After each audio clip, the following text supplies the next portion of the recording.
His name was Amerigo, by Ellen B. Cutler. Who was Amerigo Vespucci? Amerigo Vespucci was born in Florence, Italy on March 9, 1454. He came from a large and well-respected family.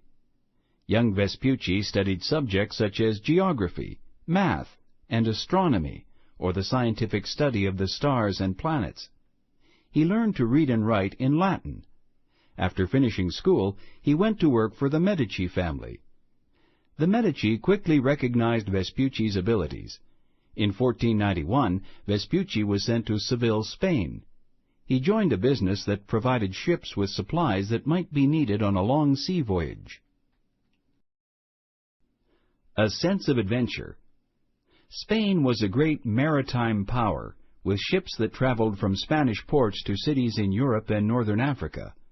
It was an exciting time that sparked Vespucci's sense of adventure. Christopher Columbus made his first voyage across the Atlantic Ocean in 1492. Vespucci knew all about Columbus's voyages. Vespucci's company even stocked a ship for Columbus's second voyage, and the two men became friends. Vespucci's voyages. Vespucci was determined to join in the search for a sea route to the Far East. He knew the supplies needed for such a long sea voyage. Because he had studied astronomy, he could plot a course by looking at the stars. The first voyage. In May 1499, Vespucci got his wish. He was hired as the navigator for an expedition and embarked on his first voyage across the Atlantic Ocean. A navigator charts the course of a ship. When he reached the coast of what is now called South America, Vespucci continued south in search of now a route to Asia. He sailed beyond the mouth of the Amazon River before returning to Spain. Vespucci was back in Spain by June 1500. Vespucci turned back because his ship was in poor condition. He was sure, however, that he had found the passage to Asia, and he was ready to try again. The second voyage. The Spanish government was not interested in Vespucci's plans. He turned therefore to another maritime power, Portugal. Vespucci embarked on his second voyage from the city of Lisbon in May 1501. Vespucci probably traveled along the east coast of South America to the southern border of Brazil on this voyage. He may have gone as far as southern Argentina.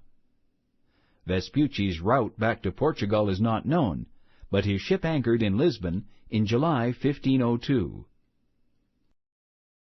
Vespucci's last years. At the end of his life, Vespucci was one of the most famous people in Europe. The letters he wrote describing his voyages were copied into several languages and printed in books. In 1505, Vespucci became a Spanish citizen. The Spanish government gave him the job of Piloto Mayor, or Master Navigator. One of his duties was to prepare a map of the best routes for ships to travel in order to reach what he called the New World.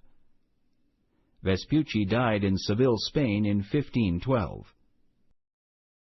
Following the stars. Navigation is the science of guiding a boat safely from one place to another. A navigator must decide what direction to go, how far the ship has traveled, and where it is on the open sea. Today there are instruments that show a ship's latitude and longitude. In Vespucci's day, navigators studied astronomy and followed the stars. Clouds and storms could easily send sailors off course. Latitude. Sailors knew whether they were in the northern or southern part of the ocean by the position of stars.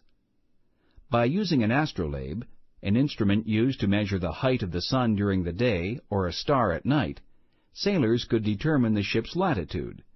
It was hard, however, to keep the astrolabe pointed at the sun or a star because most of the time the ship was moving. Longitude. It was harder to measure longitude than latitude. Ships often had to take a zigzag course as they sailed to make the best use of the wind.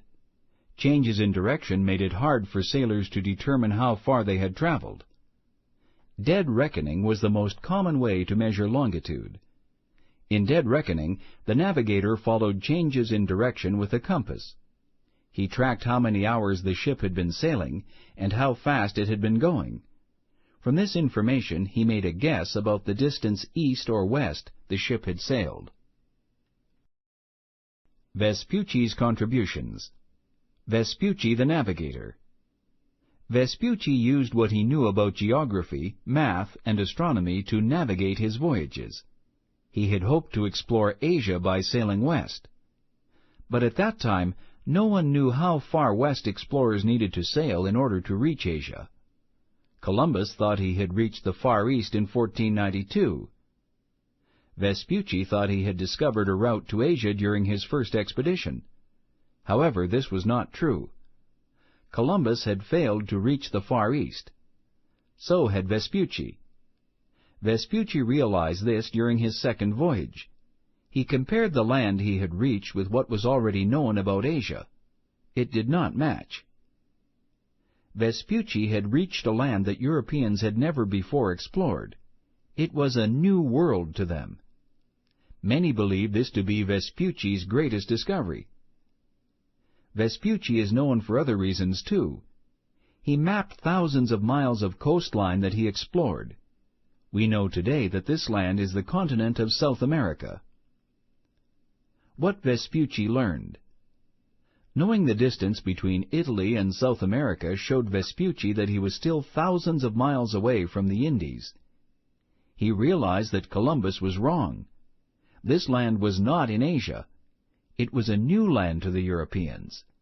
A new world. The New World. Vespucci's letters were full of interesting details about what he had seen. He wrote that the people he had seen were fast runners and excellent swimmers, and that their skin was almost red, like a lion's mane. The people built huts from branches and palm leaves, and some of the houses were large enough to hold 600 souls.